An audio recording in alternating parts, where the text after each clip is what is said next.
Hello everyone, कैसे हैं आप सभी लोग। हो आप लोग बहुत अच्छे होंगे, फिट होंगे, फाइन होंगे और जहाँ होंगे स्वस्थ होंगे। तो दोस्तों आज फिर से हमारी ये एनाटॉमी से रिलेटेड क्वेश्चन सीरीज़ है। यहाँ पे कई सारे टॉपिक कवर किए हैं हमने, जो कि आपके एग्ज़ाम के पॉइंट ऑफ व्यू से बहुत ज़्यादा इंपॉर्टेंट होने वाले हैं। और साथ में हम लोग इससे रिलेटेड जो भी थ्योरी है ना, उसको भी क्लियर करते हुए चलेंगे, ताकि आपका जो थ्योरी पार्ट भी साथ में क्लियर होता रहे। तो जैसे कि क्वेश्चन नंबर हमारा फर्स्ट है, स्क्रीन पे जो दिख रहा है आपको, सेरिबेलम का मुख्य कार्य क्या होता है। तो अब सेरिबेलम के बारे में जानने से पहले हम लोग नर्वस सिस्टम के बारे में जान लेते हैं, क्योंकि नर्वस सिस्टम के अंदर ही हमारा ब्रेन वगैरह ये सारी चीज़ें आती, स्पाइनल कॉर्ड, ब्रेन, ये सारी चीज़ें।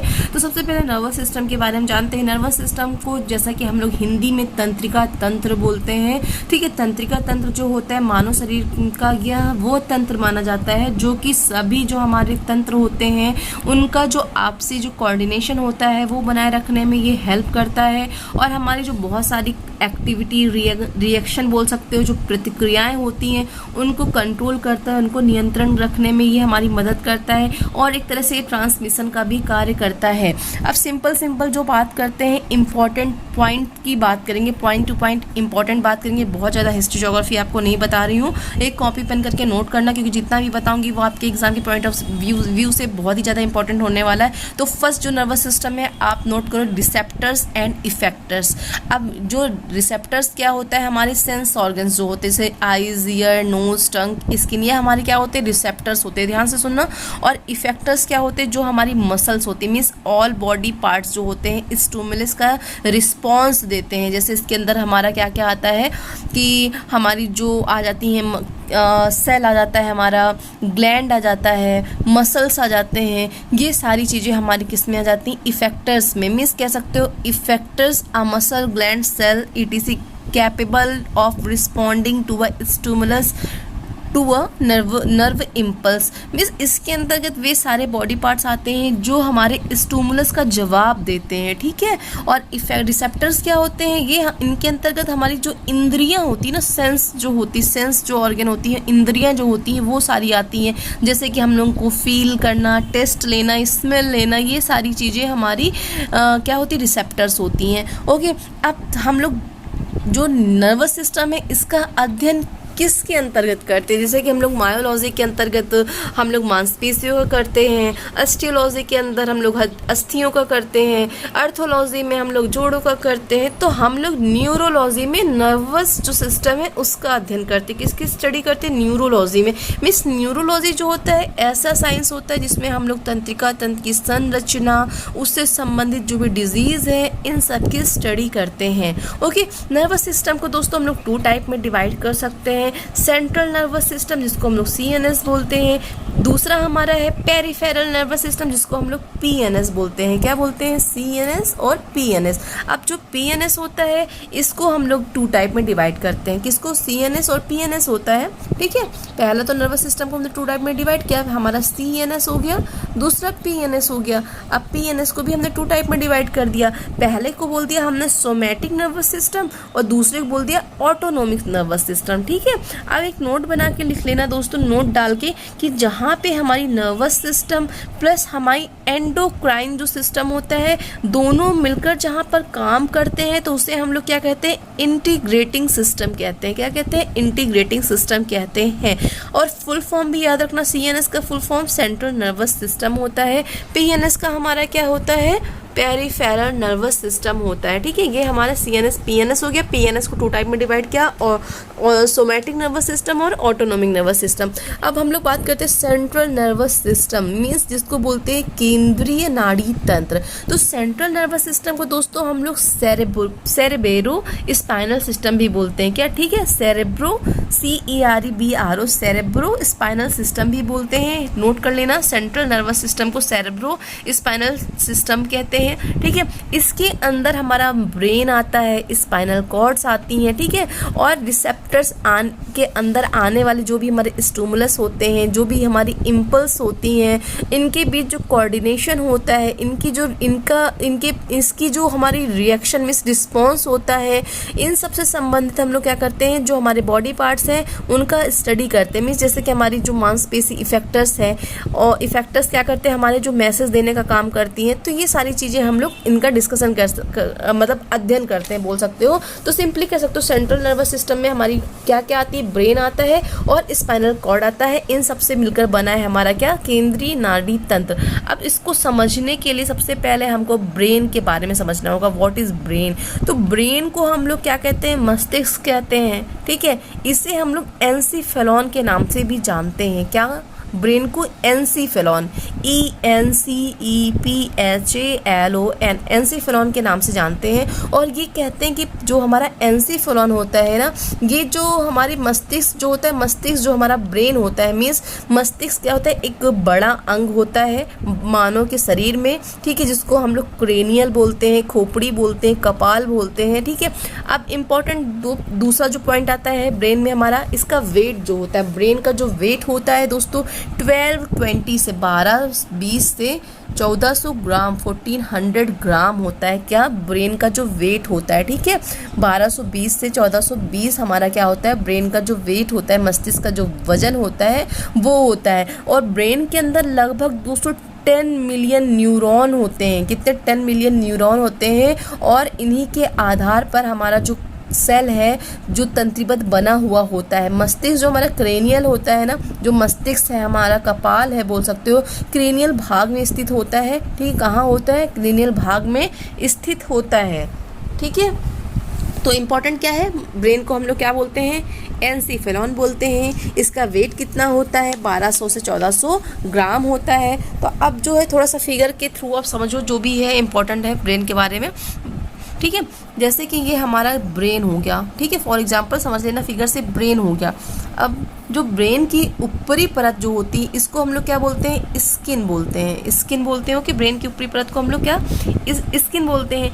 देन इसके बाद जो हमारा आता है, क्या आता है, पेरीऑस्टियम आता है। ब्रेन के बाद जो हमारा सेकंड होता है वो क्या आता है, जो मीन्स कह सकते हो जो स्किन के नीचे वाली जो लेयर होती है उसको पेरीऑस्टियम बोलते हैं। जो नीचे वाला है इसको पेरीऑस्टियम बोलते हैं, PERISTIUM, पेरीऑस्टियम बोलते हैं, ठीक है। अब ये पेरीऑस्टियम होता क्या है दोस्तों, पेरीऑस्टियम का काम क्या होता है, तो पेरीऑस्टियम क्या करता है, जोड़ के रखता है, ज्वाइंट करके, जोड़ना मतलब, ठीक है, जोड़ के रखता है बीच में, जो मतलब जोड़ के रखता है। जो हमारी स्किन होती है ना, स्किन को हमारी किससे जोड़ता है, हड्डी, बोन से जोड़ने का काम कौन करता है, पेरीऑस्टियम करता है, ओके। देन इसके बाद हमारा क्या आता है, स्कल आता है। पेरीऑस्टियम के बाद हमारा तीसरे जो आती है वो क्या आती है, स्कल आती है, ठीक है, स्कल आती है। स्कल जो होती है, कह सकते हो कि स्कल जो होती है हमारी, स्कल मीन्स कह सकते हो कि स्कल में हमारी क्या होती हैं, जो 3 परतें चढ़ी होती, मीन्स जो हमारी कह सकते हो क्रेनियल ऑफ स्कल जो होती है, मस्तिष्क के ऊपर जो होती है ना लेयर होती है, जैसे हमारी लंग्स की लेयर होती है, प्लूरल जिसको बोलते हैं, फिर हार्ट की लेयर भी आती है। वैसे ही हमारी मस्तिष्क में भी 3 लेयर होती हैं। कौन कौन सी होती हैं, ये इंपॉर्टेंट है नोट करना। जो 3 लेयर होती है वो हमारी कौन सी होती है, सबसे पहली जो आउटर लेयर होती है वो हमारी क्या होती है, ड्यूरामेटर होती है, ठीक है। क्या होती है, ड्यूरामेटर होती है। देन दूसरी जो होती है हमारी अर्चनाइड मैटर होती है। देन तीसरी जो होती है हमारी पाया मैटर होती है। तब इसको याद कैसे कर सकते हो, DAP, डैप में पहला हमारा आउटर लेयर ड्यूरामेटर, ठीक है, A for arachnoid mater. Then third जो इनर लेयर आती है वो हमारी क्या होती है, पाया मैटर होती है। तो ये समझ गए होगे जो हमारी लेयर होती हैं, ठीक है। देखो ब्रेन हमारा क्या होता है, ब्रेन को एनसीफेलॉन बोलते हैं। ये हमारी जो उसका वेट होता है 1220 से 1400 ग्राम होता है। यहाँ पे 3 परतें पाई जाती है। ड्यूरामेटर होता है, ड्यूरामेटर जो होता है थोड़ा सा हार्ड होता है और फ्लेक्सिबल होता है। और जो बीच वाली होती है हमारी, जो मिडिल वाली लेयर होती है उसको अर्चनाइड मैटर बोलते हैं। ये थोड़ा सा मुलायम होता है और सेरम की बनी होती है। जो सबसे लास्ट वाली इनर जो हमारी होती है तो उसको हम लोग पाया मैटर बोलते हैं, जो कि कनेक्टिव टिश्यूज का भी संयोजी ऊतक का बना हुआ होता है, ठीक है। तो आप समझ गए होंगे ये हमारा। अब अगर हम ये कार्य के वर्क के अकॉर्डिंग अगर ब्रेन को डिवाइड करें तो दोस्तों 3 टाइप में डिवाइड कर सकते हैं। पहला तो फोर ब्रेन मीन्स अग्र मस्तिष्क जिसको बोलते हैं। दूसरा हमारा मिड ब्रेन होता है जिसको हम लोग मध्य मस्तिष्क बोलते हैं। देन थर्ड जो होता है हमारा हाइंड ब्रेन होता है जिसको हम लोग पश्च मस्तिष्क बोलते हैं। तो 4 हेड की बात करें, सॉरी फोर ब्रेन की बात करें तो फोर ब्रेन को दोस्तों हम लोग प्रोएंसीफेलॉन कहते हैं, प्रोएंसीफेलॉन के नाम से फोर ब्रेन को जानते हैं, ठीक है। और ये जो मस्तिष्क का यह भाग जो होता है, जो हमारी क्रेनियल होती है ना, खोपड़ी में जो कपाल होता है क्रेनियल भाग में स्थित होता है, जिसको हम लोग फोर ब्रेन कहते हैं। और फोर ब्रेन जो होते हैं दो भाग में डिवाइड होते हैं, एक तो होता है टेलीएंसीफेलॉन और दूसरा जो होता है डाईएंसीफेलॉन होता है। अब टेलीएंसीफेलॉन को क्या बोलते हैं हम लोग? टेलीएंसीफेलॉन होता है फोर ब्रेन का सबसे आगे वाला भाग होता है, जिसमें हमारे सेरेब्रम और लिम्बिक सिस्टम आते हैं। और डाईएंसीफेलॉन जो होता है दोस्तों ये नीचे का भाग होता है, नीचे का भाग डाईएंसीफेलॉन कहलाता है। और डाईएंसीफेलॉन जो होता है चार चीज़ों से मिलकर बना होता है। चार चीज़ें कौन सी होती है? थैलमस होता है, हाइपोथैलमस होता है, हमारी पीनियल ग्लैंड होती है और सबथैलमस होता है। ये चार चीज़ों से मिलकर बना होता है। तो सबसे पहले अब हम बात करते हैं हमारा जो सेरेब्रम क्या होता है, जो कि इंपॉर्टेंट है, इंपॉर्टेंट ही चीज़ों के बारे में बात कर रहे हैं, तो बिल्कुल ही मिस मत करना दोस्तों। सुनना बस नहीं है, प्लीज़ जो भी इंपॉर्टेंट लगे नोट्स बनाना, खुद की नोट्स बनाना, सुनना और नोट्स बनाना। जितना भी लिखोगे उतना ही बेटर होगा आपके लिए, आपको याद करने में, ठीक है ना। कि सुनने से कुछ नहीं होता है, सुनोगे भूल जाओगे, हाँ कई बार सुनोगे तो मे भी आपको 10 में से 2-4 क्वेश्चन याद हो जाए, बट लिख लेना। लिखना जो होता है सबसे बेस्ट ऑप्शन होता है लर्न करने का, ओके। तो सबसे पहले सेरेब्रम के बारे में बात करते हैं, बहुत ज़्यादा नहीं ज्ञान की बातें बता रहे हैं आपको, थोड़ा सा बात करते हैं हम लोग सेरेब्रम। तो सेरेब्रम में स्पेलिंग नोट कर सकते हो, CEREBRUM। तो सेरेब्रम जो होता है दो बड़े जो अर्धगोलार्ध जो हेमिस्फीयर होता है ना, हेमिस्फीयर के रूप में रहता है, ठीक है। क्या रहता है? हेमिस्फीयर के रूप में रहता है, क्या सेरेब्रम जो रहता है। तो सेरेब्रम में यहाँ पे आप फिगर के थ्रू समझ सकते हो थोड़ा सा, ठीक है। मानो ये हमारा सेरेब्रम होता है, ऐसा करके कुछ बना होता है, ठीक है, ऐसे करके। ये सेरेब्रम टू जो होते हैं दो भाग में डिवाइड होते हैं, ठीक है। जो ये हमारा क्या हो जाता है, पहला लेफ्ट हेमिस्फीयर हो जाता है और ये राइट हेमिस्फीयर हो जाता है, ठीक है। लेफ्ट हेमिस्फीयर, राइट हेमिस्फीयर, बीच वाला भाग जो होता है सल्कस कहलाता है। सल्कस में जो उभरा हुआ भाग होता है उसको हम लोग सल्कस बोलते हैं। देन गेरस होता है, गेरस में होता है उभरा हुआ भाग, और सल्कस में होता है भीतरी भाग, गहरा होता है, ठीक है। सल्कस में गहरा और गेरस में क्या होता है? उभरा हुआ भाग। तो जो ये सेरेब्रम होता है दोस्तों, ये मस्तिष्क का सबसे बड़ा विकसित भाग है। पहला क्वेश्चन तो यही हो जाता है, हमारे मस्तिष्क का सबसे बड़ा भाग क्या है? सेरेब्रम है, जिसको प्रमस्तिष्क भी बोलते हैं। तो ये मस्तिष्क का सबसे बड़ा और डेवलप विकसित भाग होता है, जो लगभग मस्तिष्क का हमारे 80% होता है। दो हेमिस्फीयर में बटा होता है, जैसा कि अभी मैंने बताया 2 हेमिस्फीयर में डिवाइड होता है, लेफ्ट एंड राइट, ये दोनों हेमिस्फीयर होते हैं। और जिस तंत्रिका तंत्र से जुड़े होते हैं, जितनी भी शरीर की जो दाएं अंग वाली, जो राइट साइड वाले अंग की जो एक्टिविटीज होती हैं, वो हमारे कौन? लेफ्ट हेमिस्फीयर से जुड़ा होता है। और जो लेफ्ट वाला होता है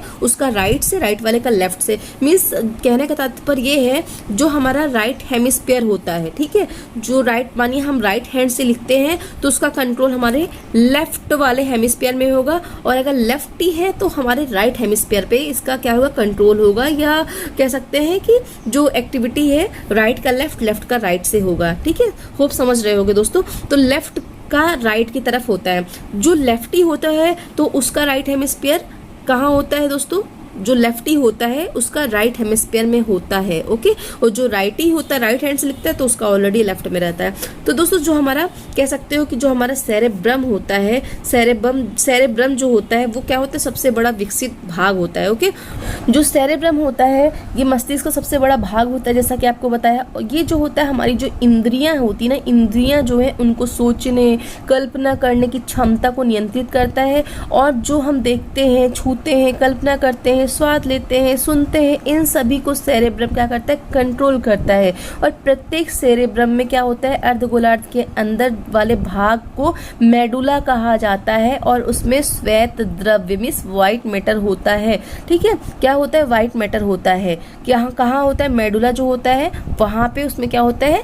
व्हाइट मैटर होता है। तो होप समझ गए होंगे। अब सेरेब्रम के कार्य क्या होते हैं? अगर क्वेश्चन आता है तो इसके कार्य क्या होते हैं? सोचने का कार्य होता है, तर्क करने का कार्य होता है, समस्या के समाधान करने का काम होता है, योजना बनाने का काम होता है, ऐच्छिक मसल को नियंत्रित करना होता है, इंद्रियों को नियंत्रित करना होता है, और किसी चीज को याद करने में भी हमारी मदद करता है। कौन? सेरेब्रम करता है, ओके दोस्तों। तो सेरेब्रल के बारे में बात करते हैं, CEREBRAL, सेरेब्रल। तो दोनों बड़े अर्धगोलार्ध में तंत्रिका कोशिकाएं मींस नर्वस सेल तथा तंत्रिका तंत्र जो नर्वस फाइबर्स होते हैं स्थित रहता है, और तंत्रिका कोशिकाओं के समूह की बाहरी परत को हम लोग कॉर्टेक्स कहते हैं, और जो हमारे न्यूरॉन्स होते हैं, न्यूरॉन्स की जो सेल बॉडी होती है, तो उसको हम लोग सेरेब्रम के बाहरी भाग मीन्स पेरिफेरल जोन में कॉर्टेक्स के रूप में होते हैं, जिनके इकट्ठे होने के कारण यहाँ का जो कलर होता है वो जो होता है वो grey matter means grey colour का दिखाई देता है, ग्रे मैटर जैसा दिखता है।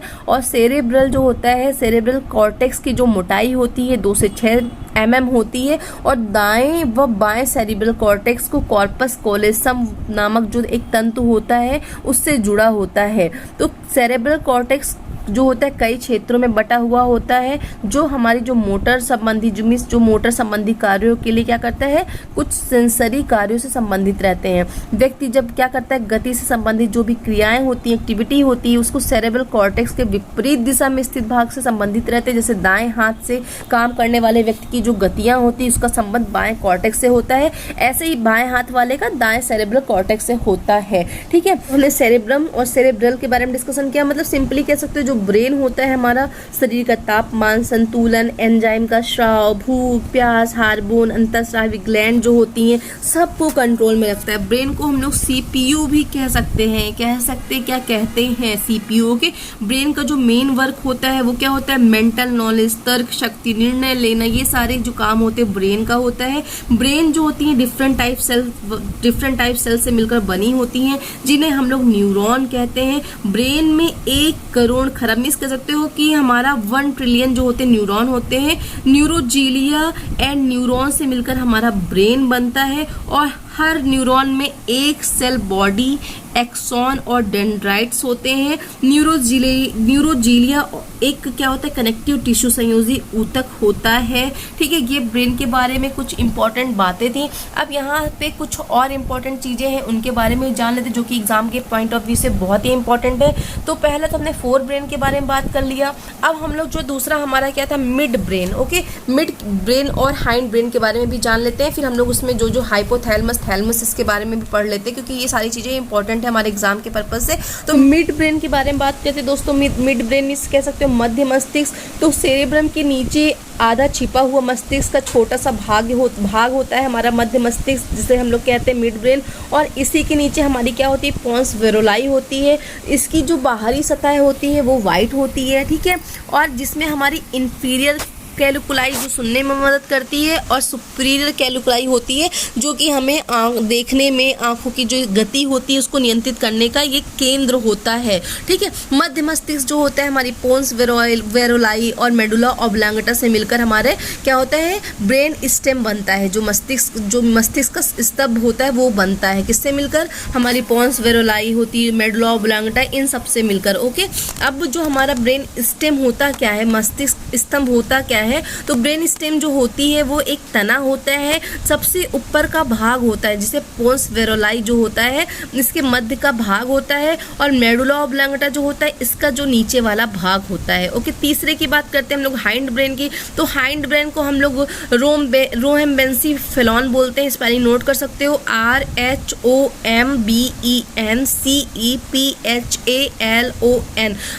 रोम्बेन्सीफेलॉन बोलते हैं। इसके अंतर्गत हमारा सेरेब्रम, पोन्स वेरोलाई और मेडुला ऑब्लांगेटा आते हैं। अब सेरेब्रम के बारे में जैसे कि अभी हमने बात की है, फिर से आप सुन सकते हो सेरेबेलम के बारे में और सेरेब्रम के बारे में। सेरेब्रम बोल सकते हो, सेरेब्रम बोल सकते हो। तो ये जो होते सेरेब्रम, और यह सेरेब्रम जो होता है ये पीछे व नीचे स्थित होता है, और ये मस्तिष्क का दूसरा सबसे महत्वपूर्ण भाग होता है। इसे छोटा मस्तिष्क बोलते हैं, किसको, सेरेब्रम को। ओके, छोटा मस्तिष्क बोलते हैं। बड़ा मस्तिष्क किसको बोलते हैं, मतलब जो बड़ा होता है, प्रमस्तिष्क जिसको हम लोग बोलते हैं सेरेब्रम को बोलते हैं, और जो सेरेब्रम होता है वो छोटा मस्तिष्क में स्मॉल ब्रेन होता है। और ये जो होता है ना, ये हमें मूवमेंट, जो गति करते हैं हम लोग, मूवमेंट करते हैं, बॉडी के जो पोस्चर्स होते हैं, बॉडी का जो बैलेंस होता है, इन सबको नियंत्रित करता है। मीन्स हम ऐसा कह सकते हैं कि इसके कारण जो है ना हम लोग चल फिर सकते हैं, घूम सकते हैं, चीज़ों को देख सकते हैं। ये सारी चीज़ें हमारी सेरेब्रम के कारण होती हैं, ठीक है। और ये जो सेरेब्रम होता है, सेरेब्रम से छोटा होता है, मीन्स चीज़ें सीख सकते हैं, इसके द्वारा हम लोग क्या करते हैं, हम नई चीज़ें सीख सकते हैं। और ये जो होता है सेरेब्रम से छोटा होता है। और ये जो पोन्स वेरोलाई और मेडुला ऑब्लांगटा के पिछला जो भाग होता है वहाँ पर होता है। और ये दो गोलार्ध मीन्स टू हेमिस्फीयर का बना होता है। जो पोन्स वेरोलाई जो हमारी होती है पोन्स वेरोलाई से जुड़ा होता है, जिसमें हमारी जो बाहरी भाग होता है वो ग्रे होता है और जो भीतरी भाग होता है वो वाइट होता है। ओके, ये क्या करता है, एक संतुलन बनाने का काम करता है। अगर हमारा जो सेरेब्रम है उसमें अगर कोई विकार आ जाए, कोई दोष हो जाए, तो क्या होता है कि हमारी जो क्रियाएं हैं, जो एक्टिविटीज़ हैं, उसमें क्या होगा, एक व्यवधान उत्पन्न होगा। कुल मिलाकर देखा जाए कि जो हमारे शरीर का जो संतुलन बनाए रखने का कार्य कौन करता है, करता है। और संतुलन कहाँ से बनता है दोस्तों, हमारे कान से संतुलन बनता है। कान में हमारा क्या होता है, एंडोलिम्फ नामक एक तरल फ्लूइड होता है, पदार्थ होता है, जो हमारे क्या करता है, बॉडी बैलेंस को बनाए रखने में हेल्प करता है, ठीक है। तो ये हमारा क्या हो गया है, किसके बारे में हम लोगों ने बात किया, सेरेब्रम मीन्स हाइंड ब्रेन के बारे में बात किया, ठीक है। अब हम लोग बात कर लेते हैं थोड़ा सा इसके बारे में, पोन्स वेरोलाई। जैसा कि आप जानते हो, पोन्स वेरोलाई के बारे में थोड़ा डिस्कशन कर लेते हैं कि हाइंड ब्रेन और जो हमारा मीन्स जो हमारा हाइंड ब्रेन होता है, हाइंड ब्रेन का जो एक भाग होता है मेडुला ऑब्लांगटा के नीचे सामने एक जो सेरेब्रम के बीच में होता है। और पोन्स वेरोलाई और जो सेरेब्रम होता है, ये जो होते हैं वाइट मैटर को क्या होता है, वो वाइट मैटर से जुड़े रहते हैं। और जो पोन्स वेरोलाई होता है, लगभग जो सारा जो वाइट मैटर होता है ना, श्वेत द्रव होता है, वो एक कड़ी बनाता है, ठीक है। क्या करता है, एक कड़ी का काम करता है, जो ब्रेन को, हमारे मस्तिष्क को हमारे विभिन्न भागों से एक दूसरे से जोड़कर क्या करता है कि सेरेब्रम और मेडुला के ऊपर मध्य मस्तिष्क के द्वारा जो सेरेब्रम से जोड़ता है। जैसा कि पहले बताया जा चुका है कि जो पोन्स वेरोलाई होती है वो सेरेब्रम के अर्धगोलार्ध को भी एक दूसरे से जोड़ता है। तो ये हमारा क्या होता है, पोन्स वेरोलाई हो जाता है। मेडुला ऑब्लांगटा क्या होता है, मेडुला ऑब्लांगटा जो होता है ये मस्तिष्क का सबसे नीचे वाला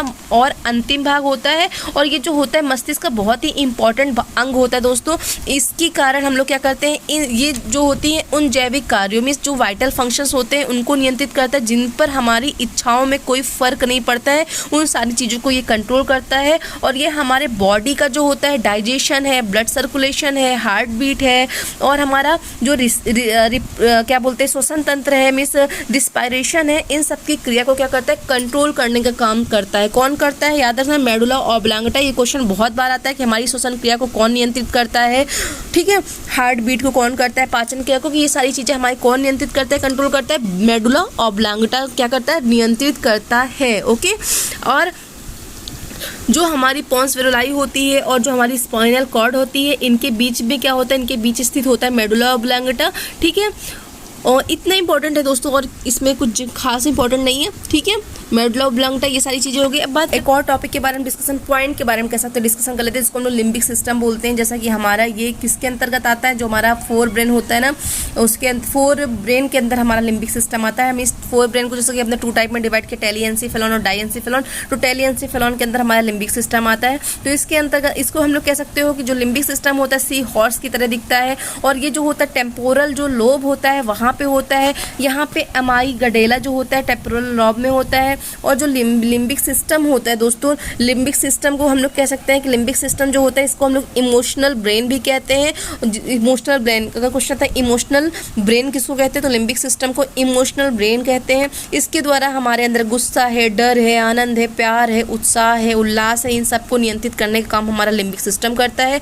ये हमारी जो भूख होती है, खाने की आदत होती है, इन सब का भी केयर करता है, ध्यान रखता है। और जो हमारी सेक्सुअल हैबिट होती है इनका भी ख्याल रखता है। और ये हमारे जो प्रभुत्व है इन सबको बनाए रखने में भी हेल्प करता है, ठीक है। और ये हमारे वंश की देखभाल करने में हेल्प करता है। तो टेलिएंसिफेलॉन क्या आपने देखा कि टेलिएंसिफेलॉन हमारे सेरेब्रम और लिम्बिक सिस्टम से बना होता है। तो सेरेब्रम, सेरिब्लम, लिम्बिक सिस्टम, इन सब के बारे में हम लोगों ने बात कर लिया है। अब डाइएंसिफेलॉन के बारे में जैसा कि बताया था, हमारा क्या क्या आता है, थैलमस, हाइपोथैलमस, ठीक है। ये सारी चीज़ें जो आती हैं इनके बारे में बात कर लेते हैं हम लोग। तो सबसे पहले बात करते हैं हमारा क्या होता है कि हमारा थैलमस के बारे में बात कर लेते हैं कि थैलमस क्या है। तो डाईएंसेफेलॉन की जो लेटरल मीन्स दाईं ओर और बाईं ओर की जो वॉल होती है, दीवार होती है, उसको हम लोग क्या कहते हैं, थैलमस कहते हैं। और थैलमस जो होता है 80% डाईएंसेफेलॉन का बना होता है। और थैलमस को हम लोग रिले सेंटर कहते हैं, मीन्स रिले सेंटर का थैलमस जो होता है रिले सेंटर का कार्य करता है। रिले सेंटर का मतलब होता है कि जितनी भी हमारी इलेक्ट्रिकल इम्पल्स होती है ना, सेंसरी जो नर्व होती है, ब्रेन जो हमारा ब्रेन से वापस जो मोटर नर्व की ओर आती है, इसलिए हम लोग उसको क्या कहते हैं, रिले सेंटर भी बोलते हैं। ठीक है, सेंसरी नर्व मीन्स समझ सकते हो आप, sensory nerve means afferent nerve और इफरेंट नर्व। तो एफरेंट जो होती है वो क्या करती है, बॉडी पार्ट से क्या करती है, ब्रेन तक हमारी जो होती है मैसेज को पहुंचाती है। और जो मोटर नर्व होती है मीन्स इफरेंट जो होती है वो क्या करती है, ब्रेन टू बॉडी। ठीक है, ब्रेन टू बॉडी होती है। और जो सेंसरी होती है बॉडी पार्ट्स टू ब्रेन होती है। ठीक है, थैलमस जितने भी हमारी सेंसरी ऑर्गन है, जैसे आईज, ईयर, नोज, टंग, ये सभी जो भी हमारे विद्युतीय जो आवेग होते हैं उनको क्या करती है, रिसीव करती है, फिर उसे रिले सेंटर के पास पहुंचाती है, फिर रिले सेंटर से उसे थैलमस में भेजती है, थैलमस से वापस आके ये बॉडी पार्ट में आता है। तो सेंसरी और मोटर नर्व के बीच में जो कोऑर्डिनेशन का काम करता है, ठीक है, क्या करता है, हमारा सेंसरी और मोटर नर्व के बीच में कोऑर्डिनेशन का काम करता है। अब बात करते हैं हाइपोथैलमस। तो हाइपो मीन्स क्या होता है दोस्तों, हाइपो मीन्स नीचे का होता है, तो नीचे थैलमस के जस्ट नीचे होता है हाइपोथैलमस। तो डाईएंसेफेलॉन के सबसे नीचे वाला भाग हमारा हाइपोथैलमस होता है। जो थैलमस होता है उसी के आधार पर होता है, इसके अंदर हमारे कई सारे केंद्र होते हैं। क्या होते हैं, हाइपोथैलमस में कई सारे केंद्र होते हैं दोस्तों।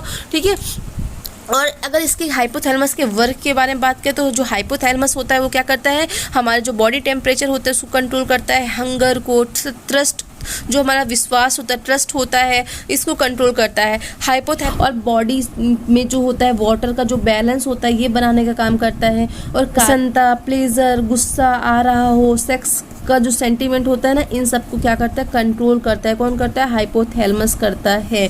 ओके, तो ये हाइपोथैलमस के बारे में हम लोगों ने डिस्कशन कर लिया है जो कि इम्पोर्टेंट था। तो यहाँ पे इस क्वेश्चन यहाँ पे सैरी जो हमारा सैरी क्वेश्चन है, सेरिबेलम का मुख्य कार्य क्या होता है। तो क्या होता है, ऐच्छिक कार्यों का समन्वय होता है। आंसर जैसा कि स्क्रीन में दिख रहा है ऑप्शन डी यहाँ पे करेक्ट हो जाता है। चलते हैं अगले क्वेश्चन की तरफ। सेम वही क्वेश्चन है जैसा कि अभी मैंने बताया कि मस्तिष्क की बाहरी झिल्ली क्या कहलाती है। तो जैसा कि बताया कि डैप याद करना, DAP डैप। तो मस्तिष्क की जो आउटर लेयर होती है ड्यूरा मैटर होती है, मिडिल वाली होती है जो अर्चनॉइड होती है, जो थर्ड वाली इनर होती है वो पाया मैटर होती है। नेक्स्ट क्वेश्चन है, हमारे मस्तिष्क का सबसे बड़ा भाग कौन सा होता है। तो ये भी डिस्कशन किया, हमारे मस्तिष्क का सबसे बड़ा भाग हमारा प्रमस्तिष्क होता है, सेरेब्रम होता है। क्वेश्चन हमारा कौन सी तंत्रिका सूंघने से संबंधित होती है। जो हमारी टेस्ट और स्मेल सेंटर क्या होता है दोस्तों, जो हमारा टेम्पोरल लोब होता है ना वहाँ पे स्थित होता है। और ये जो होता है हमारा स्वाद लेने में, गंध लेने की जो क्या बोलते हैं संवेदना होती है वो यहीं से होती है, मीन्स जो हमारी प्रथम तंत्रिका होती है वहीं से संबंधित होती है। ओके, अगला क्वेश्चन हमारा, मस्तिष्क की उत्पत्ति किससे होती है। तो मस्तिष्क की उत्पत्ति एक्टोडर्म से होती है। ठीक है, किससे होती है, एक्टोडर्म से होती है। ठीक है, नेक्स्ट क्वेश्चन है, कौन सी तंत्रिका मेडुला से निकलती है। तो जो वेगस होती है, वेगस तंत्रिका जो होती है मेडुला से निकलती है। नेक्स्ट क्वेश्चन है, केंद्रीय तंत्रिका तंत्र में जाने वाली तंत्र क्या कहलाती है। एफरेंट नर्व कहलाती है। केंद्रीय तंत्रिका तंत्र में जाने वाली जो तंत्र होता है वो हमारा क्या कहलाता है, एफरेंट नर्व कहलाता है। ओके, नेक्स्ट क्वेश्चन हमारा हार्ट से रिलेटेड यहाँ पे टॉपिक है। तो हार्ट के बारे में देखते हैं हम लोग यहाँ पे। तो क्वेश्चन है, हार्ट के कपाट किससे संबंधित होते हैं। तो हार्ट के जो कपाट होते हैं वो हमारे किसी कंडरी रज्जु से संबंधित होते हैं। किससे, कंडरी रज्जु से संबंधित होते हैं। तो यहाँ पे हम लोग हार्ट के बारे में भी डिस्कशन कर लेते हैं। तो हार्ट मीन्स कह सकते हो सर्कुलेटरी सिस्टम में आता है। तो इसके बारे में भी आप नोट कर सकते हो, पॉइंट टू पॉइंट इंपॉर्टेंट चीज़ें ही रहेंगी। तो सर्कुलेटरी सिस्टम जो होता है सर्कुलेशन से बना हुआ होता है दोस्तों। ठीक है, ये जो होता है किसका सर्कुलेशन करता है भाई, ब्लड सर्कुलेशन मीन्स ब्लड का सर्कुलेशन करता है। ब्लड के साथ ऑक्सीजन प्लस एनर्जी जो सोर्स होता है मीन्स जो ग्लूकोज होता है उसका भी क्या करता है, ये सब मिलकर हमारा क्या करते हैं, ब्लड के साथ मिलकर सर्कुलेशन काम करते हैं। और जो सर्कुलेटरी सिस्टम होता है ना, इसको हम लोग कार्डियोवास्कुलर सिस्टम, कार्डियोवास्कुलर इंडोरेंस, इन सारे नामों से जानते हैं। और कार्डियोरेस्पिरेटरी सिस्टम, ये सारे नेम जो होते हैं हमारे इन सब नामों से जानते हैं। और जो चीज़ हमारे हार्ट के अंदर आएगी दोस्तों उसको हम लोग वेंस कहते हैं, और जो बाहर जाएगी उसको हम लोग आर्टरी कहते हैं। मीन्स कोई चीज़ है जो हमारे अंदर आ रही है, कहाँ आ रही है, हृदय के अंदर, तो वो हमारी क्या वेन्स सिराएँ हो जाएंगी, और जो बाहर जा रही है वो हमारी धमनियाँ हो जाएंगी, ठीक है, आर्टरी हो जाएगी, ठीक है। और हमारा अगर बात करें हम लोग कुछ और अब इसके बारे में, हार्ट के बारे में, तो हमारा जो हार्ट होता है दोस्तों, हमारी एक जो बंद मुट्ठी होती है ना, बंद मुट्ठी के कार का होता है, और इसका जो हृदय का एपेक्स भाग होता है वो नीचे की तरफ होता है। इसका जो वेट होता है फीमेल में 220 से 230 ग्राम कह सकते हो, जो एवरेज होता है ना फीमेल में 225 ग्राम होता है, और मेल में जो होता है 300 से 340 ग्राम होता है, बट अगर एवरेज की बात करोगे तो 325 ग्राम होता है। और हृदय जो होता है हमारी बॉडी में, जो हमारी स्टर्नम बोन होती है, स्टर्नम बोन के पीछे होता है, और स्टर्नम बोन जो होता है बाईं तरफ से 2/3 भाग और दाईं तरफ से 1/3 भाग में होता है। और हमारे हार्ट के 4 चैम्बर होते हैं, जैसा कि क्वेश्चन बहुत बार आता है कितने चैम्बर होते हैं, तो 4 चैम्बर होते हैं। मीन्स ऊपर वाले जो होते हैं राइट और लेफ्ट ऑर्ट्रियम, जो नीचे वाले होते हैं वो हमारे राइट और लेफ्ट वेंट्रिकल होता है। तो जो हमारा हृदय होता है, हृदय के दाईं भाग में हमारा अनऑक्सीकृत मीन्स डीऑक्सीजनेटेड क्या होता है, ब्लड होता है, और जो हमारा बाईं तरफ का होता है वहाँ पे ऑक्सीजनेटेड ब्लड होता है। मीन्स O2 + H2O होता है लेफ्ट साइड में, और राइट साइड में हमारा CO2 + H2O होता है, ठीक है। तो ये कुछ हार्ट के बारे में इंफॉर्मेशन थी। एक क्वेश्चन और आता है हार्ट से कि हमारी जो ये हार्ट के ऊपर जो लेयर्स होती है ना, उन लेयर्स से रिलेटेड क्वेश्चन आता है, जो कि अभी हमारा 2021 का जो TGT एग्ज़ाम हुआ था ना, वहाँ पे पूछा गया था, ठीक है। तो जैसे कि हमारा जो लंग्स होता है वो प्लूरल मेम्ब्रेन से ढका हुआ होता है, वैसे ही हमारा हार्ट जो होता है, जो हृदय होता है, वो किससे ढका होता है दोस्तों, लेयर ऑफ हार्ट मसल्स आती है। एक क्वेश्चन ये भी आता है एग्जाम में कि हमारी जो, जैसे कि हमारी लंग्स की लेयर्स होती हैं, और हमने डैप के बारे में बात की कि हमारी मस्तिष्क की जो आवरण होती है, वैसे हमारे हार्ट्स में भी लेयर्स होती हैं, ठीक है। तो कौन कौन सी होती हैं नोट कर लेना, एंडोकार्डियम, मायोकार्डियम और एपिकार्डियम, ये होती हैं, जो कि हमारा TGT 2021 का क्वेश्चन पेपर जो आया था वहाँ पे पेरिकार्डियम के बारे में पूछा गया था कि जो हमारी हार्ट की जो मिडिल वाली लेयर होती है, कि ऐसे कुछ क्वेश्चन आया था, तो वहाँ पे पेरिकार्डियम उसका आंसर था। तो इससे रिलेटेड क्वेश्चन जो है जनरली एग्जाम में आते हैं। क्वेश्चन अभी मुझे थोड़ा सा क्लियर नहीं कि पूछा क्या था, बट क्वेश्चन आया हुआ था। तो याद रखना, जो हमारा एंडोकार्डियम, मायोकार्डियम और एपिकार्डियम होता है, जो एपिकार्डियम होता है उसको हम लोग पेरिकार्डियम भी कहते हैं। क्या कहते हैं, पेरिकार्डियम कहते हैं। पेरिकार्डियम जो होता है दोस्तों, उसके 3 भाग होते हैं। सबसे जो बाहरी होता है उसको फाइब्रस बोलते हैं, फाइब्रस पेरिकार्डियम। बीच वाला जो होता है पैराइटर बोलते हैं, और जो लास्ट वाला होता है उसको पेरिकार्डियल बोलते हैं, ओके। और सबसे जो हम कह सकते हैं कि जो हमारा मायोकार्डियम होता है ना, तो मायोकार्डियम जो होता है, नोट बना के लिख लेना, मायोकार्डियम जो होता है सबसे मजबूत होता है और मोटी मांसपेशी परत होती है। सबसे, अगर क्वेश्चन आता है सबसे मजबूत और सबसे मोटी जो परत होती है किस हृदय आवरण की होती है, तो मायोकार्डियम की होती है, ठीक है। किसकी होती है, हृदय जो हमारा मायोकार्डियम होता है, तो उसकी होती, क्या होती है, सबसे मजबूत और मोटी परत होती है। तो यहाँ पे हमारा और जो इसमें इंपॉर्टेंट पॉइंट है वो भी देख लेते हैं कि जैसे कि एक मनुष्य की पूरी लाइफ में अगर हार्ट बीट की बात करें, हार्ट रेट की, तो 5 ट्रिलियन हार्ट रेट होती हैं। और जो मनुष्य का रक्त होता है, ब्लड होता है, एक दिन में लगभग 12,000 माइल की दूरी तय करता है। कितना, 12,000 माइल की दूरी तय करता है। और हम इसमें इंपॉर्टेंट बात कर लेते हैं दोस्तों, जो हमारा हार्ट होता है, हृदय से मस्तिष्क तक जो शुद्ध रक्त ले जाने वाली जो धमनी होती है, उसको हम लोग राइट वर्टिब्रल जो आर्टरी होती है, और जो इंटरनल कैरोटिड आर्टरी कहते हैं। क्या कहते हैं हम लोग, जो हृदय से मस्तिष्क तक जो शुद्ध रक्त ले जाती है, उस धमनी को हम लोग राइट वर्टिब्रल आर्टरी और इंटरनल कैरोटिड आर्टरी कहते हैं। और कुछ तो यहाँ पे एक और एग्जाम में क्वेश्चन पूछा जाता है, सिस्टोलिक दाब और जो डायस्टोलिक होता है, मीन सिस्टोलिक प्रेशर और जो डायस्टोलिक प्रेशर होता है, क्या होता है। तो दोस्तों जो हमारा हार्ट होता है, हार्ट के जो लेफ्ट जो निलय होता है, वहाँ पे क्या होता है, संकुचन के दौरान जब रक्त का जो दाब है धमनियों पे पड़ता है, तो उसे हम लोग क्या कहते हैं, सिस्टोलिक प्रेशर कहते हैं, जो कि लगभग हमारा 100 से 130 mmHg होता है, ठीक है। और जब हमारा लेफ्ट जो वेंट्रिकल होता है, बायां निलय जो होता है, जब वो रिलैक्स होता है, अनुशिथिल होता है, तो अनुशिथिल जो होता है, कहने का तात्पर्य क्या होता है, जब उसमें रक्त जब बढ़ने लगता है, तो उस दौरान जो रक्त का जो दाब होता है वो धमनियों पे पड़ता है, और उससे हम लोग डायस्टोलिक प्रेशर कहते हैं। सिस्टोलिक में कह सकते हो जब कॉन्ट्रैक्ट होती है, डायस्टोलिक मतलब कह सकते हो जब रिलैक्स होती है। तो ठीक है, सिस्टोलिक और डायस्टोलिक। अब सिस्टोलिक प्रेशर का जो वो दाब होता है वो लगभग 100 से 130 mmHg होता है, और डायस्टोलिक का कितना होता है, 70 से 90 mmHg होता है। ठीक है। डायस्टोलिक दाब जो होता है सिस्टोलिक दाब की तुलना में कम होता है, क्योंकि क्या होता है कि जब रक्त का जो प्रेशर होता है, जो दाब होता है, हृदय के अनुस्थिल होने पर पड़ता है, ठीक है, तो वो खुद ही कम हो जाता है। ओके, यहाँ पे एम से तात्पर्य क्या होता है, मिलीमीटर से, और HG से क्या अर्थ होता है, मरकरी की इकाई होती, मरकरी से होता है, ठीक है। और ठीक है, और कि क्वेश्चन आता है हमारा कि इस क्या रक्तदाब जो होता है कैसे मेजर कर सकते हैं, ब्लड प्रेशर कैसे मेजर करते हैं, तो स्फिग्नोमेनोमीटर से करते हैं, ठीक है। अब इसमें हमारा क्या और इम्पोर्टेंट आता है, हार्ट लेयर की बात कर ली, सिस्टोलिक प्रेशर की बात कर ली, ब्लड प्रेशर क्या होता है, BP जो होता है जिसको हम लोग BP बोलते हैं। तो ब्लड प्रेशर क्या होता है, जब धमनियों पर पड़ने वाला रक्त का जो दाब होता है ना, रक्तदाब हम लोग कहते हैं, क्या होता है जब धमनियों पर पड़ने वाले रक्त के दाब को हम लोग क्या कहते हैं, ब्लड प्रेशर यानी कि रक्तदाब या BP कहते हैं। और लेफ्ट जो हमारा वेंट्रिकल होता है, जो बायां नीला होता है, बायां नीले के संकुचन व अनुस्थीलन होने पर जो हमारी रक्त धमनियाँ होती ना, उन धमनियों के रास्ते से शरीर में के जो होते हैं बहुत सारे मार्ग होते हैं, विभिन्न भागों तक क्या होता है, विभिन्न भागों तक जाता है। और उस दौरान रक्त का जो भी दाब होता है धमनियों पर पड़ता है, और उसे ही, उस दाब को ही हम लोग क्या कहते हैं, ब्लड प्रेशर कहते हैं, ठीक है। क्या कहते हैं, ब्लड प्रेशर कहते हैं, ठीक है। तो ये हमारा ये इम्पोर्टेंट ये भी हो गया।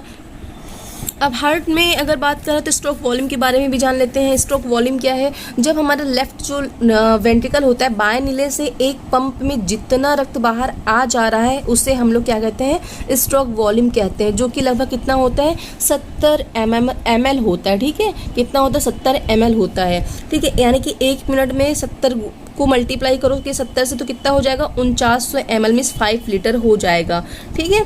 अब हम लोग बात करते हैं हमारा जो स्ट्रोक वॉल्यूम के बाद हम लोग बात कर लेते हैं अपना कार्डिक आउटपुट क्या होता है। तो 1 मिनट में जो हमारा हृदय द्वारा क्या होता है कि बाएं नीले द्वारा जो पंप किए गए रक्त की जो मात्रा होती है, मात्रा को हम लोग क्या कहते हैं, कार्डिक आउटपुट कहते हैं। इसकी गणना जो है हम लोग कैसे करते हैं दोस्तों, तो cardiac output equal two stroke volume multiply हृदय दर, ठीक है। तो कैसे कर सकते हो, कार्डिक आउटपुट कर सकते हो, एक सेकेंड। तो यहाँ पे ये हमारा कार्डिक आउटपुट हो गया, इक्वल टू हो गया स्ट्रोक वॉल्यूम हो गया, इनटू क्या हो गया, हमारा हार्ट रेट हो गया, ठीक है। ये हमारा क्या है, कार्डिक आउटपुट का सूत्र है निकालने का, ठीक है। Cardiac output equal two stroke volume into क्या होता है, हार्ट रेट होता है। मीन्स कह सकते हो कि एक सामान्य जो वयस्क मनुष्य होता है उसका जो कार्डिक आउटपुट होता है वो कितना होता है, 70 होता है, ठीक है, 70, ठीक है। और स्ट्रोक वॉल्यूम कितना हुआ हमारा, 70 इंटू कितना हुआ, 70 हुआ, इक्वल टू करोगे कितना आ जाएगा, 4900 आ जाएगा, ठीक है। कितना आ जाएगा, 4900 आ जाएगा। जब 70 इंटू 70 करोगे तो 4900 आ जाएगा। तो लगभग कितना हो जाता है, ये 4900 ml मतलब 5 लीटर हो जाता है, ठीक है, 5 लीटर हो जाता है। तो ये इंपॉर्टेंट कुछ चीज़ें थी जो कि हार्ट से रिलेटेड थी। होप ये इतना सफिशिएंट होगा। और तो ये हमारी हार्ट से रिलेटेड कुछ बातें हो गई हैं। तो चलो क्वेश्चन सॉल्व करते हैं। यहाँ पे देखते हैं कि हृदय के कपाट किससे बंधे होते हैं, तो ये हमारी कंडरी जो रज्जू होती है उससे बंधी होती है। नेक्स्ट है पल्मोनरी आर्टरी और अरोटा महाधमनी में कौन सा कपाट पाया जाता है, तो हमारे त्रिअंध्र चंद्राकार में, जिसको हम लोग सेमी लूनियर वॉल्व बोलते हैं। तो ये वाले जो वॉल्व होते पाए जाते हैं, सेमी लूनियर वॉल्व पाया जाता है। ट्राइकस्पिड वॉल्व कहाँ होता है, तो दोस्तों ट्राइकस्पिड वॉल्व हमारा कहाँ होता है, राइट ऑरिकल में होता है।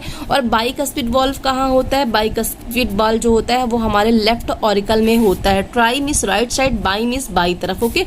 नेक्स्ट क्वेश्चन है, हृदय का कौन सा कोष्ठ मजबूत होता है, तो जैसा कि आपको पता होगा लेफ्ट वेंट्रिकल जो होता है, बायां भाग जो होता है दाएं की अपेक्षा मजबूत होता है, ठीक है। क्या होता है, बायां भाग जो होता है मजबूत होता है, लेफ्ट जो वेंट्रिकल होता है मजबूत होता है। नेक्स्ट शुद्ध रक्त किस कोष्ठक में रहता है, तो दाएं आलिंद में जो होता है हमारा, वहां पे क्या होता है, शुद्ध रक्त होता है। कहाँ होता है, दाएं आलिंद में हमारा जो होता है प्योर ब्लड होता है।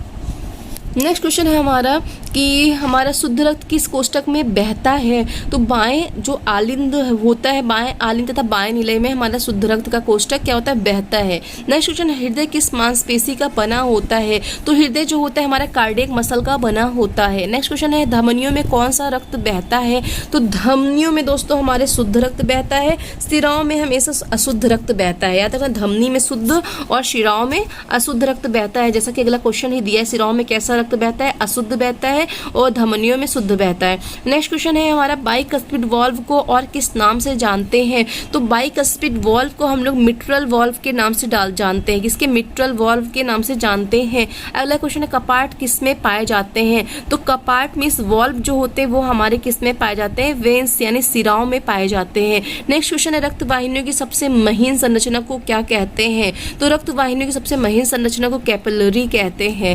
नेक्स्ट क्वेश्चन है, कौन सी धमनी जिसमें अशुद्ध रक्त बहता है? तो फुफ्फुस धमनी जो होती है वहां पे अशुद्ध रक्त क्या होता है? बहता है। नेक्स्ट क्वेश्चन है, किस महाशिरा में शुद्ध रक्त बहता है?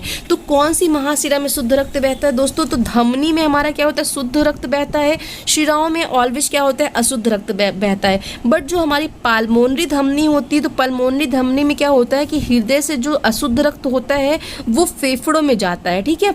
और पल्मोनरी जो सिरा होता है, तो पल्मोनरी सिरे में क्या होता है? फेफड़ों से शुद्ध रक्त कहाँ जाता है? हृदय में जाता है। तो यहाँ पे हमारा राइट आंसर क्या होगा कि किस महाशिरा में अशुद्ध रक्त रहता है? तो जो हमारा क्या, कौन सा, जो पल्मोनरी शिरा होता है वहाँ पे हमारा क्या होता है? शुद्ध रक्त होता है, ठीक है। नेक्स्ट क्वेश्चन हमारा है कि इंटीरियर वेन्स जो अधो महाशिरा होता है वो कहाँ से रक्त लाती है? तो ये जो हमारी इंटीरियर जो वेन्स होती है ये हमारी कहाँ से लाती है? नीचे के अंगों से। जैसा कि इंटीरियर नाम से ही समझ में आ रहा है, इंटीरियर जो होती है नीचे के अंगों से लाती है। अगला जो है सुपीरियर जो वेना कावा होती है ये कहाँ से रक्त लाती है? तो सुपीरियर मींस कह सकते हो ऊपर के अंगों से, कपाल और सिर के अंगों से क्या करती है? रक्त को लाती है। नेक्स्ट क्वेश्चन, हृदय का वजन कितना होता है? तो सेम अभी बताया था कि हृदय का जो वजन होता है फीमेल में, तो जो फीमेल की बात करें तो वहाँ पे जो हमारा एवरेज होता है 225 होता है, और मेल की बात करें तो 325 होता है, ठीक है। नेक्स्ट क्वेश्चन हमारा, हृदय में कौन सी झिल्ली पाई जाती है? तो इसके बारे में हम लोगों ने अभी बात किया था। हृदय में जो हमारी झिल्ली होती है वो हमारी कौन कौन सी होती है? तो जो हमारी जो लेयर होती हैं, लेयर्स ऑफ मसल्स जो होती हैं हार्ट की, वो हमारी होती है एंडोकार्डियम, मायोकार्डियम और एपिकार्डियम। एपिकार्डियम को लोग पेरिकार्डियम भी बोलते हैं, ओके। अगला क्वेश्चन हमारा है नेक्स्ट, तो नेक्स्ट में पूछा गया है अगले क्वेश्चन में कि हमारी पेरिकार्डियम झिल्ली होती है। तो पेरिकार्डियम झिल्ली क्या क्वेश्चन में था दोस्तों कि हृदय पर कौन सी झिल्ली पाई जाती है? तो हृदय पर जो हमारी झिल्ली पाई जाती है वो पेरिकार्डियम पाई जाती है। कौन सी पाई जाती है? पेरिकार्डियम। और यही क्वेश्चन हमारा यूपी टीजीटी 2021 के एग्जाम में सेम यही क्वेश्चन आया था कि हृदय पे हमारी कौन सी झिल्ली पाई जाती है? तो पेरिकार्डियम झिल्ली जो होती है वो पाई जाती है। लेयर्स क्या होती है हार्ट मसल की? तो हमारी जो लेयर्स होती है वो एंडोकार्डियम, मायोकार्डियम और एपिकार्डियम होती हैं। नेक्स्ट क्वेश्चन है, हार्ट बीट क्या है? तो हार्ट बीट के बारे में अभी हमने बताया आपको कि जो कार्डियल पेशियां होती हैं कि उनके एक बार संकुचन में सिस्टोल के बाद एक बार जो रिलैक्स करती हैं, डायस्टोल होती है, उन क्रियाओं को हम लोग क्या कहते हैं? हार्ट बीट कहते हैं। नेक्स्ट कार्डियक साइकिल क्या होती है? तो कार्डियक साइकिल होती है कोष्ठों के एक बार सिकुड़ने और फैलने में लगे समय को हम लोग क्या कहते हैं? कार्डियक चक्र कहते हैं। इसमें लगभग जो समय लगता है वो 0.8 सेकंड है, ओके। नेक्स्ट क्वेश्चन है, एक स्वस्थ व्यक्ति का हृदय स्पंदन तथा हृदय गति कितनी होती है? तो कितनी होती? 72 होती, 72 होती है। नेक्स्ट क्वेश्चन है, हृदय गति को सुनने के लिए किस उपकरण का यूज करते हैं? तो स्टेथोस्कोप का यूज करते हैं हम लोग, ओके। हृदय में कोष्ठक जो होता है संकुचन में जो सिस्टोल होता है, इसका स्टार्टिंग कहाँ से होता है? आरंभ कहाँ से होता है? तो जो सिस्टोल का आरंभ होता है वो हमारे आर्टिकल से होता है, ठीक है। नेक्स्ट क्वेश्चन है कि पेसमेकर क्या है? तो पेसमेकर जो होता है दोस्तों कह सकते हो कि संकुचन में सिस्टोल का उद्गम करता है ये, और इसी में हमारा साइनो ऑरिकुलर जो नोड होता है जिसको हम लोग ऐसे और एवी नोड भी बोलते हैं, तो वो क्या होती है? ये आलिन में पाया जाता है। मीन्स कह सकते हो कि हमारा जो हृदय की क्रिया जो होती है वो साइनो ऑर्टियल नोड, जिसको कि ऐसे नोड बोलते हैं, उससे आने वाले जो भी इलेक्ट्रिकल स्टिमुलस होते हैं वहां से स्टार्ट होता है, और इस मोड को हम लोग पेसमेकर भी कहते हैं। क्या कहते हैं? पेसमेकर कहते हैं, ओके। नेक्स्ट क्वेश्चन है, हृदय में रक्त ले जाने वाली धमनी को क्या कहते हैं? तो कोरोनरी आर्टरी में हृदय धमनी कहते हैं। नेक्स्ट क्वेश्चन है हमारा, प्लीहा में रक्त के किस अंग का विनाश होता है? तो प्लीहा में रक्त के जो अंग कण का विनाश होता है वो बिंबाणुओं का होता है। नेक्स्ट क्वेश्चन, लसिका तंत्र का परिवहन किस दिशा में होता है? तो लसिका तंत्र का जो परिवहन होता है वो अंगों से हृदय की ओर होता है। अगला क्वेश्चन है, लसिका का मुख्य कार्य क्या है? तो लसिका का जो मुख्य कार्य होता है दोस्तों एंटीबॉडीज और ऑक्सोटॉक्सिन का निर्माण करना होता है, और वसा का शोषण अगर नहीं हो रहा होता है, रक्त कोशिकाओं में वसा का शोषण और रक्त कोशिकाएं तक नहीं पहुंच रही होती हैं, तो पोषक तत्वों में पहुँचने और विकास करने में क्या करती है, मदद करती है, ठीक है, या विकास को वापस लेना होता है। नेक्स्ट क्वेश्चन, लसिका में कौन से कण पाए जाते हैं? तो लसिका में हमारे WBC पाए जाते हैं। अगला क्वेश्चन होता है कि रक्त में कितने कणों में 1 ml में कितना पाया जाता है? मीन्स रक्त के 3 कणों में 1 ml में कितना पाया जाता है? तो 1 ml में कह सकते हो रक्त में 1 ml RBC में हम लोग कह सकते हैं जो हमारी होती है 5 ट्रिलियन कण होती है, और 1 ml WBC में 8,000 कण होते हैं। देन हमारा 1 ml जो बिम्बाणु होते हैं, मिस प्लेटलेट्स होती हैं, वहाँ पे कैसे होता है 25 लाख कण पाए जाते हैं, ठीक है। अगला क्वेश्चन है एनीमिया किस रक्त की कमी से होता है? तो एनीमिया जैसे कि जानते हो हीमोग्लोबिन की कमी से, खून की कमी से हमारा एनीमिया हो जाता है।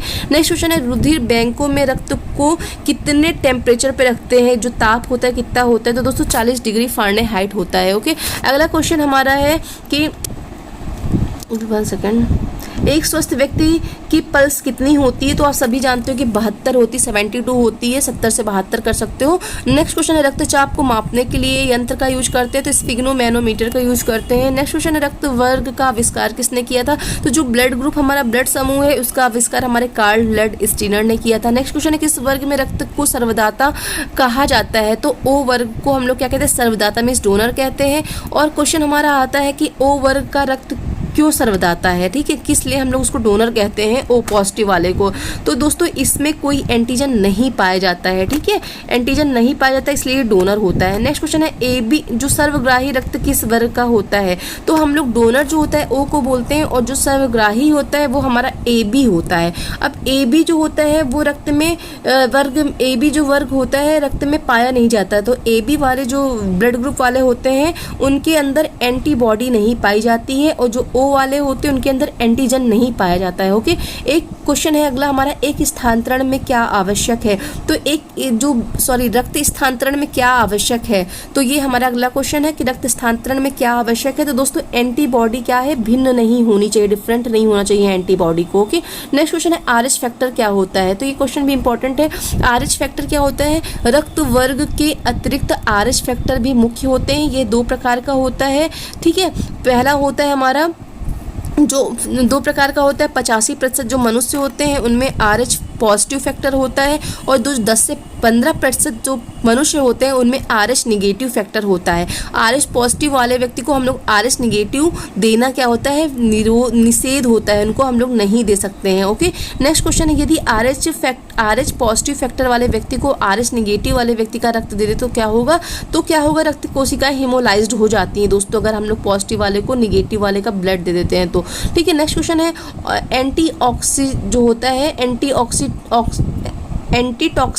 है, एंटीटॉक्सिन का निर्माण कहाँ होता है? तो एंटीटॉक्सिन का निर्माण जो होता है WBC कोशिकाओं में होता है। नेक्स्ट क्वेश्चन, हीमोफीलिया क्या है? तो हीमोफीलिया जो होता है वंशागत रोग होता है, इससे क्या होता है रक्त का थक्का नहीं बनता है, और यह विटामिन A की कमी से हो जाता है। नेक्स्ट क्वेश्चन है किस रक्त कण की कमी से अंगों में स्वेलिंग आ जाती है? दोस्तों तो प्लेटलेट्स की कमी के कारण स्वेलिंग आ जाती है। नेक्स्ट क्वेश्चन है रक्त का pH कितना कौन बनाए रखता है? तो रक्त का pH जो होता है लवण जो होता है वो बना के रखता है। नेक्स्ट क्वेश्चन है रक्त कणों का नाम किस मात्रक द्वारा की जाती है? माप जो होती है किस मात्रक द्वारा की जाती है? तो माइक्रोन के द्वारा माप की जाती है, ओके। अगला क्वेश्चन है शरीर का तापमान 1 डिग्री बढ़ने पर पल्स कितनी बढ़ेगी? तो हमारी जो पल्स होती है 18 बार बढ़ती है, ओके। नेक्स्ट क्वेश्चन, हृदय का नियंत्रण कौन करता है? तो हमारा मस्तिष्क का जो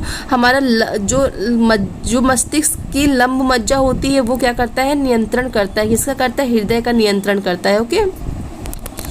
अगला क्वेश्चन हमारा हृदय के कितने स्तंभों में बटा होता है? स्तरों में बटा होता है। तो जो हृदय होता है वो हमारे 3 स्तरों में बटा होता है, जैसा कि बताया पेरिकार्डियम, ठीक है, मायोकार्डियम और एंडोकार्डियम, ठीक है, बटा होता है 3 लेयर में डिवाइड होता है, पेरिकार्डियम, एंडोकार्डियम और मायोकार्डियम। नेक्स्ट क्वेश्चन है एक स्वस्थ व्यक्ति के हृदय में कितना रक्त पाया जाता है? तो एक स्वस्थ व्यक्ति में कह सकते हो 5 to 6 लीटर ब्लड पाया जाता है, ओके। नेक्स्ट क्वेश्चन है हिपेरिन का निर्माण कहाँ होता है? तो हिपेरिन का जो निर्माण होता है वो हमारे यकृत यानी लीवर में होता है। नेक्स्ट क्वेश्चन, रक्त का विश्राम ग्रह कहा जाता है? तो रक्त का विश्राम जो ग्रह होता है, रक्त का प्लीहा जो होता है, प्लीहा, अमाशय, आंत, ये सारे विश्राम ग्रह होते हैं। नेक्स्ट क्वेश्चन, रक्त कणिकाएं तथा रक्त प्लाज्मा का अनुपात क्या होता है? तो 40 से 60% होता है। ओके, नेक्स्ट क्वेश्चन है रक्त की लाली किसे कहते हैं? तो हीमोग्लोबिन को कहते हैं। ओके, नेक्स्ट क्वेश्चन है रक्त में जल तथा लवण व प्रोटीन का अनुपात कितना होता है? तो जल 91% होता है, प्रोटीन 8% होता है और जो लवण होता है वो 0.1% होता है। नेक्स्ट क्वेश्चन हमारा दोस्तों, रक्त संपूर्ण तरल पदार्थ के कितने प्रतिशत होता है? तो रक्त जो होता है संपूर्ण तरल पदार्थ का कितने % होता है आपको बताना है। तो हमारा कितना होता है 85%, 55% होता है रक्त जो होता है। नेक्स्ट क्वेश्चन हमारा रक्त संपूर्ण तरल पदार्थ के कितने % होता है? तो जो रक्त होता है हमारे संपूर्ण तरल पदार्थ का 55% होता है। नेक्स्ट क्वेश्चन होता है रक्त कण 1 ml में कितने पाए जाते हैं? तो WBC 8000 होता है, RBC 50 लाख होता है, जो हमारे प्लेटलेट होते हैं वो 2.5 लाख होते हैं। ठीक है, नेक्स्ट क्वेश्चन हमारा रक्त कणों की उत्पत्ति जो RBC, WBC और प्लेटलेट होती है कहाँ होती है? तो बोन मेरो में अभिन्न परिस्थितियों में और यकृत और प्लीहा में भी क्या होती है उत्पत्ति जो होती है किसकी? रक्त कणों की, WBC RBC की। ओके, नेक्स्ट क्वेश्चन है RBC कणों का जीवन काल। तो RBC का 120 दिन होता है, WBC का जीवन काल कितना होता है? तो WBC का 21 दिन होता है। ठीक है, नेक्स्ट क्वेश्चन हमारा है कि ल्यूकोसाइट किसे कहते हैं? तो ल्यूकोसाइट हम लोग किसको कहते हैं? WBC को कहते हैं। ओके, नेक्स्ट क्वेश्चन हमारा रक्त वाहिनियों में रक्त क्यों नहीं जमता है? तो रक्त द्वारा निर्मित एक प्रोटीन हिपैरिन होता है जिसके कारण हमारा ब्लड जो है नहीं जमता है। क्वेश्चन अगला है कि इस ग्रंथि को शरीर का शमशान घाट कहते हैं? तो प्लीहा को कहते हैं। ठीक है, अगला क्वेश्चन हमारा डाइजेस्टिव सिस्टम से है कि खमीर का क्या कार्य होता है? तो खमीर का कार्य क्या होता है? शरीर में जो हमारी पाचन की रासायनिक क्रियाओं को तीव्र करना होता है। नेक्स्ट क्वेश्चन, शरीर का तापमान कितना होता है? तो शरीर का जो टेम्परेचर होता है वो 98.4 डिग्री फ़ारेनहाइट होता है। अगला क्वेश्चन है एंजाइम कितने तापमान पर अच्छा कार्य करता है? तो जो एंजाइम होता है 0 डिग्री सेल्सियस पर इनकी क्रिया क्या होती है? रुक जाती है और 100 डिग्री सेल्सियस पर ये निष्क्रिय हो जाते हैं। और शरीर का तापमान जो होता है 36 डिग्री सेल्सियस पर अच्छा कार्य करता है। अगला क्वेश्चन है मनुष्य में कितनी जोड़ी लाल ग्रंथियां पाई जाती हैं? तो मनुष्य में 3 जोड़ी लाल ग्रंथियां पाई जाती हैं। एक तो पैरोटिड होती है हमारी, फिर सब मैक्सिलरी होती है और फिर सबलिंगुअल होती है। ठीक है, क्वेश्चन अगला है मनुष्य में कितनी जोड़ी लाल ग्रंथियां पाई जाती हैं? तो आप सभी जानते हो कि 3 जोड़ी पाई जाती हैं। पैरोटिड होती है हमारी, सब मैक्सिलरी होती है और सबलिंगुअल होती है। नेक्स्ट क्वेश्चन है लाल ग्रंथियों में कौन सा एंजाइम पाया जाता है? तो लाल ग्रंथियों में हमारा टाइलिन नामक एंजाइम पाया जाता है जिसकी प्रकृति क्षारीय होती है। अगला क्वेश्चन है आहार नाल की लंबाई कितनी होती है? तो दोस्तों आहार नाल की लंबाई जो होती है व्यक्ति की लंबाई से 5 से 6 गुना होती है, मीन्स कह सकते हो 30 फीट होती है। नेक्स्ट क्वेश्चन, जीभ पर क्या पाए जाते हैं? तो जीभ पे हमारे क्या होते हैं? स्वाद कलियां पाई जाती है जिसको हम लोग क्या बोलते हैं? प्यूपलिया बोलते हैं। ठीक है, अगला क्वेश्चन है पाचन कार्य में ग्रसनी जो हमारी फेरिंग्स होती है वो किस भाग का उपयोग होता है? तो ऑरोफेरिक्स और लेरिंगोफेरिक्स का हमारा क्या होता है? उपयोग किया जाता है। ठीक है, नेक्स्ट क्वेश्चन ग्रास नली जो हमारा ओसोफेगस होता है उसकी लंबाई कितनी होती है? तो ग्रास नली की लंबाई 10 से 12 इंच होती है। अगला क्वेश्चन है भोजन ग्रास नली में अमाशय तथा अग्नाशय से छोटी आंत में किस क्रिया द्वारा पहुंचता है? तो पेरिस्टोलिक क्रिया द्वारा पहुंचता है। नेक्स्ट क्वेश्चन है लार का श्रावण किस क्रिया तथा इसका नियंत्रण कौन करता है? तो दोस्तों जो लार का श्रावण होता है वो हमारे प्रतिवर्ती प्रबंध में रिफ्लेक्स जो मैकेनिज्म होता है उससे होता है। इसका जो नियंत्रण होता है वो हमारी कपाल की जो 7वीं तंत्रिका होती है उसके द्वारा किया जाता है। नेक्स्ट क्वेश्चन है अमाशय में कौन सी झिल्ली पाई जाती है? तो अमाशय में हमारी स्लेस्मिक झिल्ली मीन्स म्यूकस मेम्ब्रेन पाई जाती है। नेक्स्ट क्वेश्चन है कि अमाशयिक रस से क्या मिलता है? तो जो अमाशयिक रस होता है उससे हमें HCl पेप्सिन यानी रेनिन HCl मिलता है। ओके, नेक्स्ट क्वेश्चन है हमारा अमाशयिक रस का श्रावण का नियंत्रण कौन करता है?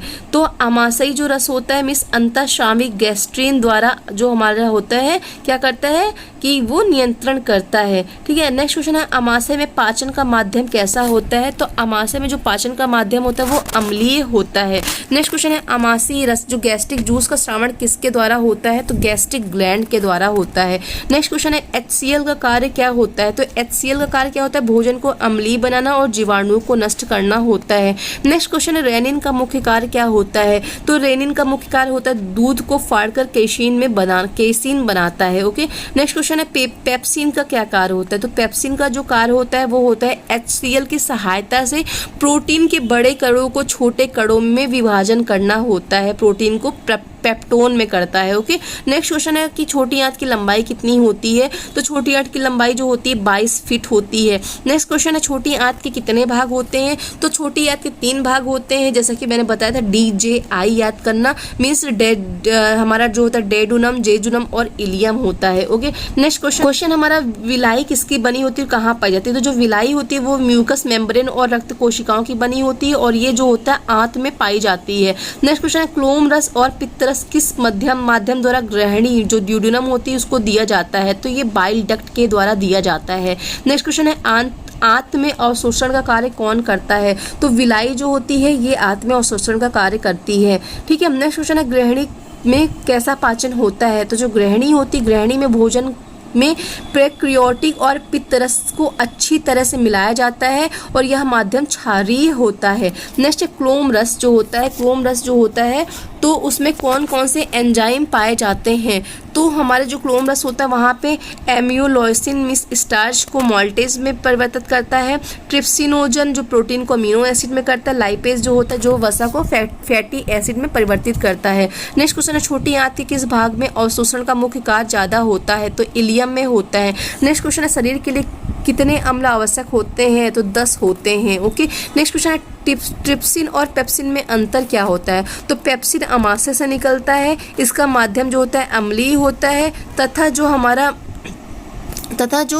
तथा यह क्या होता है कि ट्रिप्सिन जो होता है कम क्रियाशील होती है और ट्रिप्सिन के में क्या होता है क्लोरस होता है और इसका माध्यम भी क्षारीय होता है, जबकि दोनों ही प्रोटीन के पाचक एंजाइम होते हैं। अगला क्वेश्चन है प्रोटीन का अंतिम उत्पाद क्या होता है? तो प्रोटीन का अंतिम उत्पाद अमीनो एसिड होता है। नेक्स्ट क्वेश्चन है वसा का अंतिम उत्पाद क्या होता है? तो वसा का अंतिम उत्पाद हमारा फैटी एसिड मीन्स ग्लिसरॉल होता है। अगला क्वेश्चन है कार्बोहाइड्रेट का श्वेता सार का अंतिम उत्पाद क्या होता है? तो ग्लूकोज होता है मीन्स पाइरुविक अम्ल होता है। नेक्स्ट क्वेश्चन है पित्तरस का कार्य क्या होता है? तो पित्तरस क्या होता है? इसकी उपस्थिति में पाचन क्रियाएं हमारी तेज हो जाती हैं। अगला क्वेश्चन है भोजन से बने पदार्थों में amino acid, glucose, fatty acid का रक्त में मिश्रण कहा जाता है? तो क्या कहा जाता है? छोटी आंत में कहा जाता है। अगला क्वेश्चन है वाइल रुब्रिन और वाइल वर्ड्रिन कहाँ पाए जाते हैं? तो ये हमारे पित्तरस में पाए जाते हैं। नेक्स्ट क्वेश्चन है बड़ी आंत का मुख्य कार्य क्या होता है? तो बड़ी आंत का मुख्य कार्य होता है जल, लवण तथा कुछ मात्रा में ग्लूकोज का अवशोषण एवं अम्ल का विसर्जन करना इसका काम होता है। नेक्स्ट क्वेश्चन है फर्मेंटेशन, जो फर्मेंटेशन की क्रिया कहाँ होती है? तो फर्मेंटेशन की क्रिया कहाँ होती है? बड़ी आंत में कीटाणुओं द्वारा होती है, इसी कारण यहाँ माध्यम अम्लीय हो जाता है। नेक्स्ट क्वेश्चन है ग्लूकोज का संचय ग्लाइकोजन के रूप में कहाँ होता है? तो यकृत में होता है। किसका? ग्लूकोज का ग्लाइकोजन में संचय हमारा लीवर यानी यकृत में होता है। अगला क्वेश्चन है शरीर की सबसे बड़ी ग्रंथि का नाम बताओ। तो जो शरीर की सबसे बड़ी ग्रंथि होती है वो हमारी यकृत होती है, जिसका वजन 1.5 किलोग्राम होता है। नेक्स्ट क्वेश्चन है शरीर में रासायनिक क्रियाओं की फैक्ट्री किसे कहते हैं? तो यकृत को हम लोग रासायनिक क्रियाओं की फैक्ट्री कहते हैं। अगला क्वेश्चन है यकृत में वाहिनियों के जाल को कहते हैं? तो हेपेटिक पोर्टल सिस्टम कहते हैं। अगला क्वेश्चन है आंत में वसा का अवशोषण किसमें होता है और किसके माध्यम से होता है? तो ये लसिका वाहिनियां जो विलाई द्वारा और पोर्टल जो हमारी पोर्टल सिरा होती है उनको दे दिया जाता है। नेक्स्ट क्वेश्चन है मुख में दंत और होंठ में अवकाश को क्या कहते हैं? तो इसको वेस्टिब्यूल कहते हैं। ठीक है, नेक्स्ट क्वेश्चन है यकृत का मुख्य कार्य क्या है? तो यकृत का मुख्य कार्य क्या होता है? उपापचय का कार्य होता है, संग्रह का कार्य होता है, श्रावण का कार्य होता है। अगला क्वेश्चन है इंसुलिन कहाँ स्रावित होता है और क्या कार्य है? तो इंसुलिन जो होता है लेगरहैंस की दीपिकाओं में पैनक्रियाटिक रस होता है और यह जो रक्त होता है ये ग्लूकोज और शर्करा की जो मात्रा होती है उसको नियंत्रित करता है। अगला क्वेश्चन है मधुमेह रोग किसकी कमी से होता है? तो इंसुलिन की कमी से मधुमेह रोग हो जाता है। इसमें पेशाब का जो माध्यम होता है वो उसमें क्या होता है? ग्लूकोज निकलता है। नेक्स्ट क्वेश्चन है अमीनो अम्ल में कितने प्रतिशत ग्लूकोजेनिक तथा कितने प्रतिशत कीटोजेनिक होता है? तो 60% ग्लाइकोजेनिक होता है तथा 40% कीटोजेनिक होते हैं। नेक्स्ट क्वेश्चन है बड़ी आंत और छोटी आंत में जो हमारी संधि स्थल पर कौन सी निष्क्रिय अंग पाया जाता है? तो हमारा कौन सा पाया जाता है? वर्मीफ्रॉम और अपेंडिक्स का एवं सीकम जो होता है पाया जाता है। नेक्स्ट क्वेश्चन है कि इंसुलिन का श्रावण किसमें होता है, किससे होता है? तो लेगरहैंस की दीपिकाओं और आइसलेट ऑफ लेगरहैंस में होता है। अगला क्वेश्चन है कि अग्नाशय के कार्य को कौन नियंत्रित करता है? तो वेगस तंत्रिका तंत्र जो होता है वो कंट्रोल करता है। नेक्स्ट क्वेश्चन है लाल ग्रंथियों के नियंत्रण के केंद्र को क्या कहते हैं? तो लाल ग्रंथियों के नियंत्रण केंद्र जो होता है सातवीं कपाली तंत्रिका होती है, इसका नियंत्रण आत्मिक होता है।